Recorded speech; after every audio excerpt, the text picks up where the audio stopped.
አፍ ላይ ይቀራሉ። ከአፍ መውጣት የለባቸው። ምክንያቱም መነገርም መወራትም ያለበት አለበለዚያ የሰው ጆሮ ለዛ ነው ምንም ነገር ማለት ነው።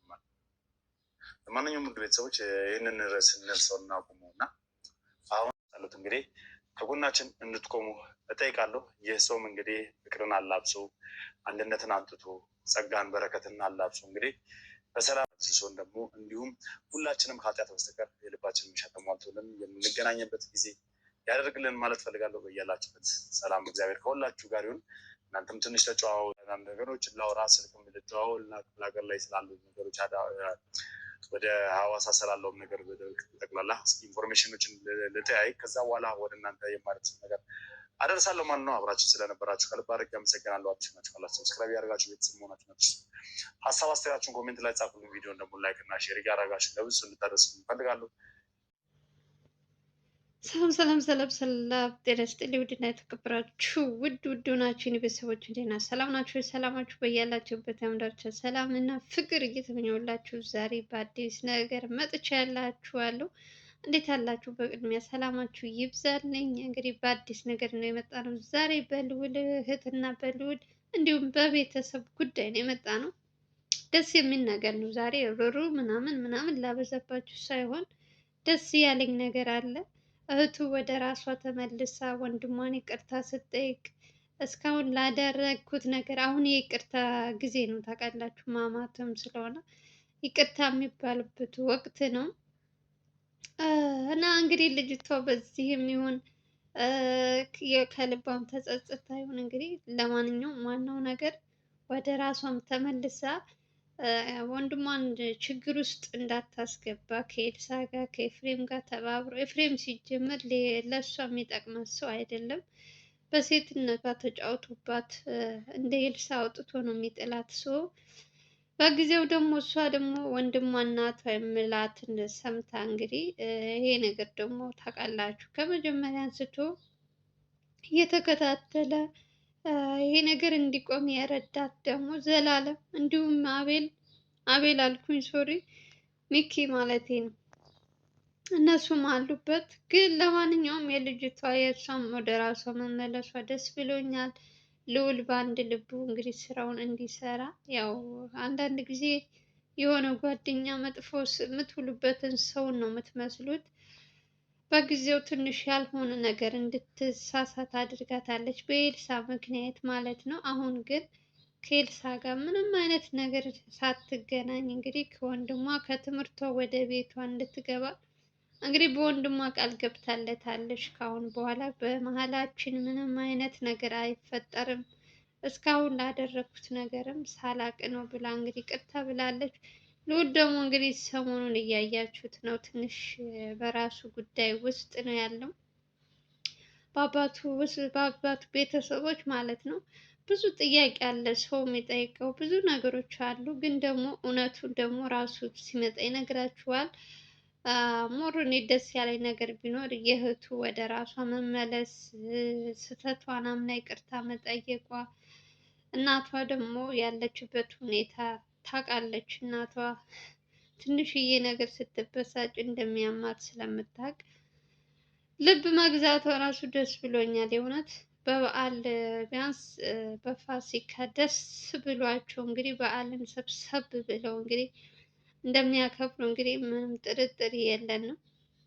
የፈለገው ነገር ሰው እነሱን ለማጣላት ሰው እነሱን ለማለያየት ብዙ ነገሮች ይመጣሉ። በአባቱም ቤተሰቦች እናትህ እንደዚህ ናት፣ እናትህ እውነቱ ደብቃለች እናትህ እያሉ ልዑል ግነት የፈለገው ነገር ብትሉ ለዚህ ሁሉ ያደረሰችኝ አሳድጋ እናቴ በጣም የሰው ቤት ሰርታ ስንት ነገር አይታ አሳድጋኛለች። አሁን ላይ መታችሁ እናትና ልጅ ለመለያየት ብትሞክሩ ራሱ ማንም ሰው አይሰማችሁም ብሎ መልሱ ራሱ በጣም ነው ደስ የሚለው። ለእናቱ ያለው ክብር ማለት ነው።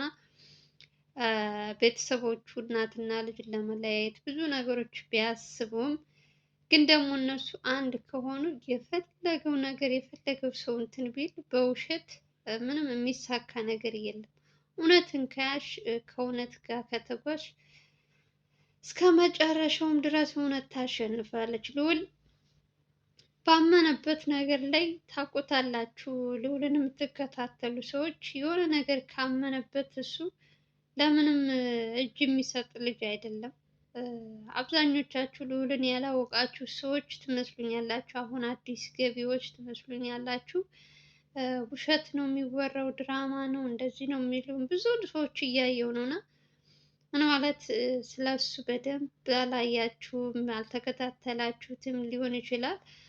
በደንብ ስታዩት እንግዲህ ልዑል ምን አይነት ሰው እንደሆነ ታማኝ እንደሆነ በተለይ ለእናቱ እንግዲህ ረዥም ዓመት ላይ ተከታተላችሁ ሰዎች በደንብ ታውቁታላችሁ።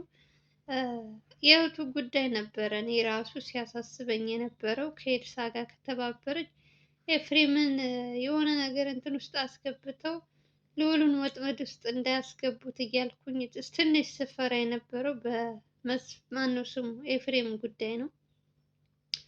ምክንያቱም ልዑል ለእህቱ ሲል የፈለገው ነገር ቢመጣ ወደዛ ቦታ መሄዱ አይቀርም። በዛ ደግሞ ይሄ ሰው ደግሞ የሚፈልገው ልዑልን ነው። ቦታ አመቻችቶ እንትን እንዳይለው ነበር እንትን ስል ግን ደግሞ እሷ እግዚአብሔር ይስጣት ብቻ ሁሉም ነገር እንደ ድሮ እየሆነ ነው፣ እየተስተካከሉ ነው። ያው አሁን ግን ቤት ከቀየሩ በኋላ በጣም ሰላም ናቸው እስካሁን ድረስ። እንግዲህ እግዚአብሔር ይጠብቃቸው። ከበፊቱ አሁን ደህና ናቸው። እናቱ ራሱ አሁን እንደ በፊቱ አይደለችም።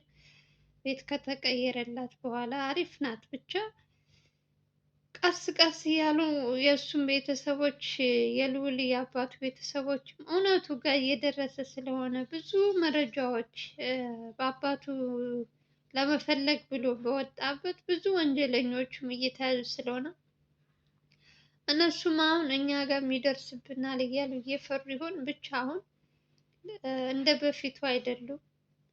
እናቱንም እየሄዱ በፊት እንዳታወሪ ምን እንዳት የሚሉ ሰዎች አሁን ትንሽ ሰላም ይመስለኛል ያሉበት ሁኔታ።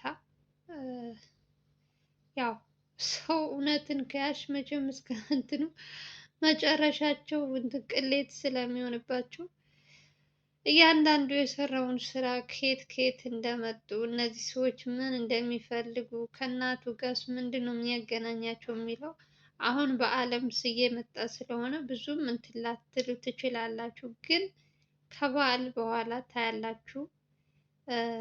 በጣም ብዙ የተደበቁ ጉዶች፣ በጣም ብዙ ነገሮች እኛ እንደ ቀላል አድርገን የምናያቸው። ልዑል ደግሞ አንድ ነገር ከጀመረ ተናግሯል። እሱም እናቴ ለምን አትሆንም ወንጀለኛ ከሆነች አሳስራታለሁ ብሏል። እሱ አሁን አክስት ነሽ፣ አጎት ነሽ፣ ምንድን ነሽ፣ ወንድም ነሽ የሚባል ከእያንዳንዱ የመጣውን በተለይ በአባቱ ዙሪያ ሳይሞት ሞቷል እያሉ የሚያስወሩ ከሆነ ይህ ሰውዬ ምን ውስጥ እንዳስቀመጡት እውነት በህይወት ካለ አቤል እንደሚለው አቤል ላልኩኝ ሶሪ ብሩክ ዱካሾ ላይ የሚሰራው እሱ እንደሚለው የሆነ እሱም ያው ከመረጃዎች አንዳንድ የሰማው ነገሮች ነው እያጠራጠረው ነገር ስላለ ነው በህይወት አለ የሚለው። ይሄ ነገር ደግሞ እውነት ሆኖ በህይወት ካለ አባቱ እኔ አላቅም። ወንድሞቹ በአባቱ ምን ቢያደርግ ነው? ምንስ ወንጀለኛ ቢሆን ነው አባቱን ለመደበቅ ከልዑል የፈለጉት? ምን ውስጥ ሳስቀምጠውት ነው? ልዑል አይደለም አባቱን ይቅርና መስፍንን ታስታውሱታላችሁ። ልክ የዛሬ አመት እግዚአብሔር 1 አመት ሞላው።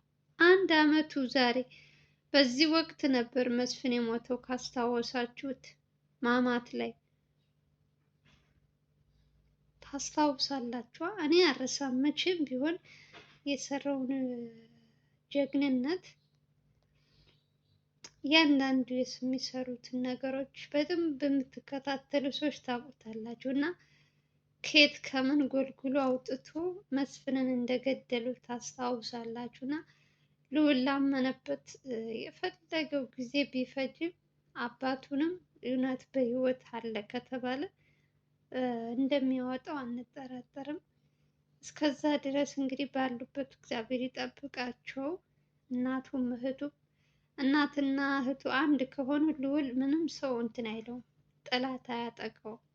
እህቱ ከእሱ ጋር ከሆነች ማለት ነው። እህቱ ከጀርባ ሆና ሌላ ነገር የምታወራ ሌላ ነገር የምትንት ከሆነ ችግር ነው የሚሆንበት። ግን ደግሞ ከእሷ ከወንድሜ እናቴን አስበልጣለሁ ብላ ወደ እነሱ ከሆነች ያሰቡት ሁሉ ይሳካላቸዋል። ጠላት እንግዲህ ብዙ ነገሮች ያስባል፣ ብዙ ነገር ይቆፍራል። መጨረሻቸው ለራሳቸው ነው የሚሆነው። ሰው ከነገራችን ላይ በዘረው ነው የሚያጭደው።